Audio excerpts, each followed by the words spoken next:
नरेंद्र दामोदर दास मोदी, जिनका व्यक्तित्व इतना प्रभावशाली है कि उनकी एक आवाज से पूरा देश एक्शन मोड में आ जाता है। पिछले 10 सालों में प्राइम मिनिस्टर नरेंद्र मोदी विश्व स्तर पर भारत को इतनी ऊंचाइयों पर ले गए हैं कि आज हमारे देश को दुनिया की 5 महाशक्तियों में से एक गिना जाता है। लेकिन क्या आपने कभी सोचा है कि इतने महान व्यक्ति के चरित्र का गठन कैसी परिस्थितियों में हुआ होगा?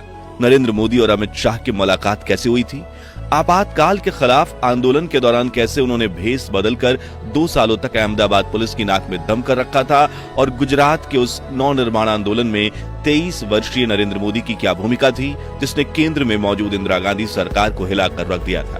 प्रधानमंत्री नरेंद्र मोदी की अनसुनी अनकही कहानियों के इस दूसरे अध्याय में हम उनके प्रारंभिक जीवन से जुड़ी कुछ ऐसी घटनाएं देखेंगे जो आपके मन में उनके प्रति सम्मान और भी बढ़ा देंगी। लेकिन उससे पहले नए दर्शक प्लीज वीडियो को लाइक और चैनल को सब्सक्राइब कर लें। मित्रों, 70 के दशक की शुरुआत में युवा नरेंद्र अहमदाबाद में आरएसएस मुख्यालय डॉक्टर हेडगेवार भवन में कार्यरत था। 20 साल की उम्र में नरेंद्र मोदी ने राजनीति को गहराई से समझना शुरू कर दिया था। इसी बीच आया साल 1973। गुजरात की कांग्रेस सरकार ने मेस बिल यानी कि हॉस्टल में खाने की कीमतों में 20% की बढ़ोतरी कर दी, जिसके खिलाफ 20 दिसंबर 1973 के दिन अहमदाबाद के एलडी इंजीनियरिंग कॉलेज के छात्रों ने आंदोलन छेड़ दिया। 23 वर्षीय नरेंद्र ने भी इस हड़ताल में बढ़ चढ़ कर हिस्सा लिया। देखते ही देखते ये चिंगारी गुजरात में गरीबी, महंगाई, भ्रष्टाचार, कालाबाजारी और आर्थिक संकट के विरुद्ध ऐतिहासिक नवनिर्माण आंदोलन के रूप में भड़क गई। गुजरात के पढ़े लिखे युवाओं ने सरकार के भ्रष्टाचार के खिलाफ आंदोलन में जान फूंक दी। हर तरफ यही नारा गूंज रहा था, अगर सच कहना बगावत है तो समझो हम बागी हैं। जयप्रकाश नारायण जिंदाबाद, संपूर्ण क्रांति जिंदाबाद। राज्य के कई हिस्सों में पुलिस ने आंदोलनकारियों पर लाठीचार्ज भी किया और अनगिनत अरेस्ट भी किए गए। लेकिन 25 जनवरी 1974 के दिन गुजरात के स्टेट वाइड स्ट्राइक हो गई। नरेंद्र मोदी ने अहमदाबाद के कुछ इलाकों में चिमन भाई पटेल की सरकार के खिलाफ मोर्चे का नेतृत्व किया। उस दिन राज्य के 33 कस्बों में पुलिस और जनता के बीच टकराव हुआ और 44 कस्बों में कर्फ्यू लगा दिया गया। इस ऐतिहासिक आंदोलन में करीब 100 लोगों ने अपनी जान गंवाई, 3000 लोग जख्मी हुए और 8000 लोग गिरफ्तार किए गए। लेकिन ये बलिदान जाया नहीं गया। नवनिर्माण आंदोलन ने गुजरात को चिमनलाल पटेल की कांग्रेस सरकार को उखाड़ फेंका और ये गूंज केंद्र में इंदिरा गांधी सरकार तक भी पहुंची। करीब 1 साल तक गुजरात में प्रेसिडेंट रूल बना रहा, जिसके बाद फ्रेश इलेक्शन करवाए गए और 18 जून 1975 के दिन बाबू भाई पटेल की कांग्रेस सरकार बनी। लेकिन राज्य में कुछ बदलाव आए। उससे पहले यानी गुजरात इलेक्शन के सिर्फ 7 दिन बाद 25 जून 1975 के दिन इंदिरा गांधी सरकार ने देश भर में आपातकाल की घोषणा कर दी। भाइयों और बहनों, राष्ट्रपति जी ने आपातकाल की घोषणा की है। इससे आतंकित होने का कोई कारण नहीं है और कुछ मामलों में वैध रूप से निर्वाचित विधानसभाओं को विघटित करने के उद्देश्य से सदस्यों को इस्तीफा देने के लिए बाध्य किया गया। आंदोलनों से वातावरण भर गया, जिनसे हिंसात्मक वारदातें हुई। इमरजेंसी के दौरान नागरिकों के मौलिक अधिकार छीन लिए गए, प्रेस पर सेंसरशिप लगा दी गई और अखबारों को सरकार के खिलाफ एक भी शब्द छापने का अधिकार नहीं था। सरकार के इस तानाशाही से भरे कदम के खिलाफ गुजरात में ज्यादा आक्रोश देखा गया। विपक्ष के बड़े नेताओं समेत सरकार ने करीब 1 लाख पॉलिटिकल ओपोनेंट्स को गिरफ्तार करवा दिया, जिसमें अटल बिहारी वाजपेयी और लाल कृष्ण आडवाणी जी का भी नाम शामिल था। उस दौरान 25 वर्षीय नरेंद्र ने लोकतंत्र को बचाने की लड़ाई में बढ़ चढ़कर हिस्सा लिया। उन्हें जानने वाले बताते हैं कि नरेंद्र मोदी उन अंडरग्राउंड आंदोलनकारियों में से एक थे जो इमरजेंसी के खिलाफ संघ की गुप्त बैठकें आयोजित करते थे। सरकार की सच्चाई को उजागर करने वाली पत्र पत्रिकाएं देश विदेश के लोगों तक पहुंचाते थे और आपातकाल का जमकर विरोध करते थे। अहमदाबाद की पुलिस नरेंद्र मोदी के पीछे पड़ी थी, लेकिन वो उनके कभी हाथ नहीं लगे, क्योंकि युवा नरेंद्र कभी साधु तो कभी सरदार का वेश धारण करके बाहर निकलते और हमेशा पुलिस की नजरों से बचकर अपना काम करते रहते। 21 मार्च 1977 केंद्र में मोरारजी देसाई की सरकार बनी और इमरजेंसी के इस काले दौर से आजाद होकर देशवासियों ने फिर खुली हवा में सांस ली। यह आपातकाल के दौरान आरएसएस के अहमदाबाद मुख्यालय का पूरा कामकाज संभालने के लिए नरेंद्र मोदी की खूब प्रशंसा की गई। अब वो विपक्ष के कई दिग्गज नेताओं की नजरों में आ गए थे, लेकिन अब भी काफी लंबा सफर बाकी था।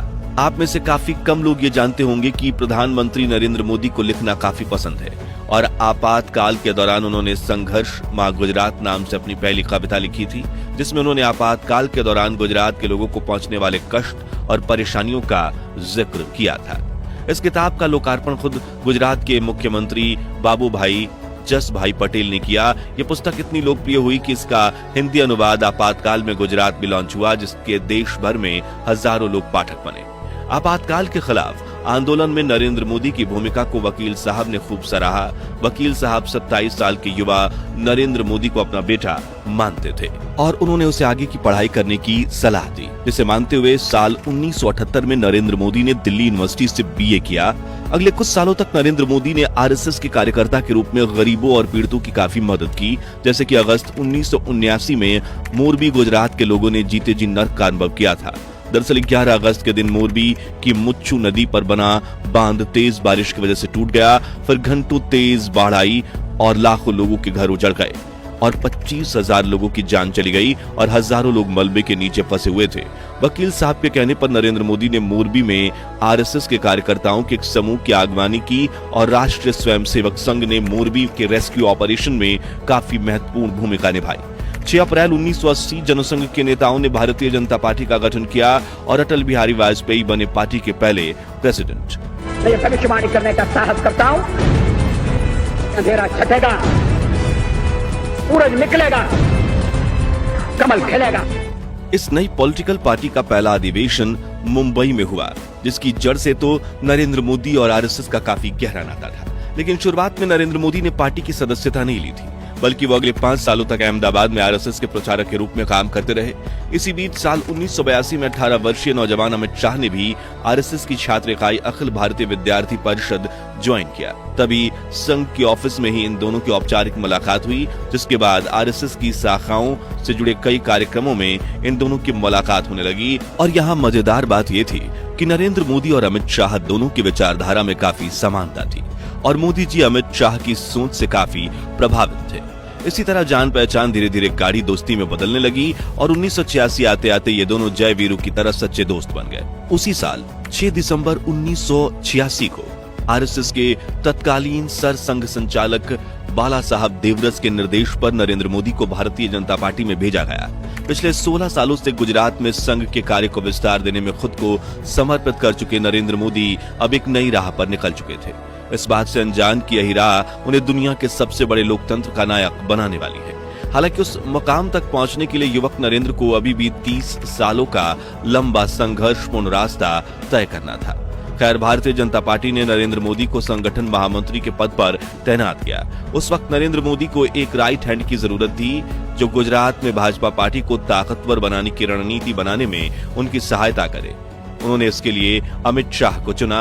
अगले वर्ष 1987 में अहमदाबाद में म्युनिसिपल इलेक्शन होना था, जिसकी रणनीति और प्रचार की जिम्मेदारी नरेंद्र मोदी को सौंप दी गई। यानी अब ये चुनाव राजनीति में उनके इम्तिहान की घड़ी था। तब मोदी जी ने गुजराती में बस हव्वे तो भाजपा, यानी बस अब भाजपा के स्लोगन के साथ प्रचार करना शुरू किया। वो इस इलेक्शन को लेकर इतने समर्पित हो गए थे कि मोदी और शाह की जोड़ी रोज स्कूटर पर सवार होकर रोजाना अहमदाबाद के हर गली नुक्कड़ के चक्कर काटती थी और दोनों देखते थे कि भाजपा उम्मीदवारों के पोस्टर वगैरह सही से लगे हुए हैं ना। इस नगर निगम चुनाव में भाजपा को बड़ी जीत मिली और नरेंद्र मोदी को गुजरात में भाजपा का संगठन मंत्री बना दिया गया। मित्रों, गुजरात को भाजपा का गढ़ माना जाता है और शुरुआती दौर में इस पार्टी को गुजरात की सत्ता में लाने से लेकर देश भर में लोकप्रियता दिलवाने तक नरेंद्र मोदी ने काफी महत्वपूर्ण भूमिका निभाई।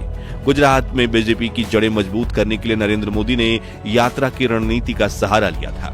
उन्होंने किसानों के मुद्दे को लेकर वर्ष 1987 में न्याय यात्रा निकाली। फिर आदिवासी लोगों को उनका हक दिलाने के लिए वर्ष 1988 में लोक शक्ति यात्रा की अगवानी की। और तो और सन 1990 में आयोजित हुई राम रथ यात्रा में भी नरेंद्र मोदी ने अहम भूमिका निभाई थी, जहां अयोध्या की पवित्र भूमि पर राम मंदिर के निर्माण की मांग के उद्देश्य से आडवाणी जी ने 12 सितंबर 1990 को ऐलान किया था कि मैं रथ यात्रा के जरिए 30 अक्टूबर के दिन अयोध्या पहुंचूंगा और 25 सितंबर 1990 से सोमनाथ से अयोध्या की रथ यात्रा शुरू होगी। उस दौरान नरेंद्र मोदी लाल कृष्ण आडवाणी के राइट हैंड बने। पूरे रथ यात्रा आंदोलन के कमान उन्होंने ही संभाली और 63 वर्षीय आडवाणी जी को कोई परेशानी ना हो इसका ध्यान रखते हुए वो खुद भी उनके साथ सोमनाथ से अयोध्या के सफर पर निकले थे। करीब 1 महीने बाद राम रथ यात्रा बिहार पहुंची, जहां 23 अक्टूबर की रात लाल कृष्ण आडवाणी समस्तीपुर के सर्किट हाउस में रुके थे। तभी बिहार में लालू प्रसाद यादव की सरकार ने तय किया कि वो आडवाणी जी को अयोध्या नहीं पहुंचने देंगे और रात के करीब 1:30 बजे आडवाणी जी को गिरफ्तार करने के लिए बिहार पुलिस सर्किट हाउस पहुंची।